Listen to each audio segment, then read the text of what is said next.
Assalamualaikum warahmatullahi wabarakatuh. Perkenalkan, nama saya Chandra Prasetyo dari Prodi Sistem Informasi. Di sini saya akan mengerjakan tugas 1 untuk mata kuliah Pancasila.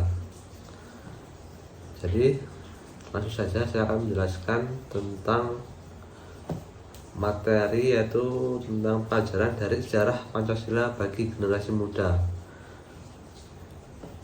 Jadi, dengan fokus pada proses lahirnya Pancasila melalui BPUPKI, Piagam Jakarta, dan PPKI. Pertama, mari kita bayangkan situasi Indonesia tahun 1945. Para tokoh bangsa sedang mempersiapkan kemerdekaan, tapi mereka menghadapi suatu pertanyaan penting. Jika Indonesia merdeka, dasar negara kita apa? Nah, pada saat itulah BPUPKI dibentuk oleh Jepang.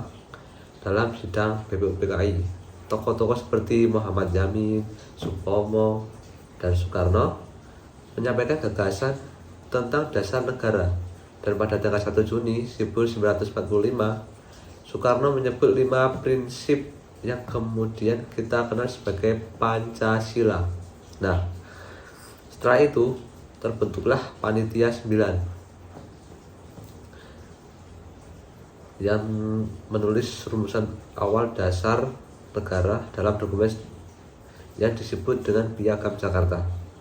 Nah, Piagam Jakarta itu dibuat atau dibentuk sekitar 22 Juni 1945. Nah, pada saat itu sila pertama berbunyi ketuhanan dengan kewajiban menjalankan syariat Islam bagi pemeluk-pemeluknya.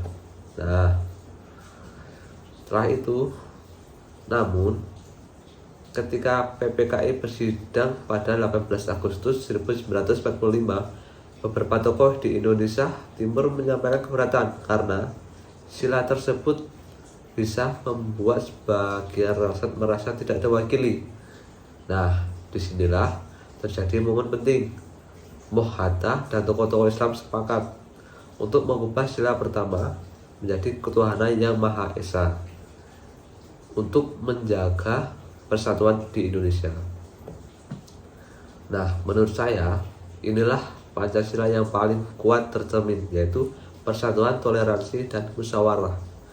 Para pendiri bangsa rela mengesampingkan kepentingan kelompok demi keutuhan bangsa. Sekarang, apa pelajaran penting bagi kita sebagai generasi muda? Nah, pertama, sejarah ini mengajarkan bahwa kemerdekaan dan Pancasila tidak terlahir dari konflik, tetapi dari dialog dan pengorbanan. Kedua toleransi ini bukan sekedar slogan, tetapi sikap nyata untuk menghargai perbedaan. Ketiga, bahwa persatuan jauh lebih penting dibandingkan ego, agama, suku, ataupun politik. Nilai ini sangat relevan di zaman sekarang, ketika media sosial penuh dengan ujaran kebencian, perpecahan politik, dan intoleransi. Nah, kita bisa belajar dari para pendiri bangsa, mendengarkan, berdialog, dan menghargai perbedaan. Seperti contoh nyata sekarang, banyak anak muda yang komunitas anti hoax, dialog lintas agama, berkolaborasi dalam kegiatan seperti KKN tanpa melihat suku atau agamanya. Itu semua adalah wujud Pancasila yang hidup dalam kehidupan sehari-hari kita.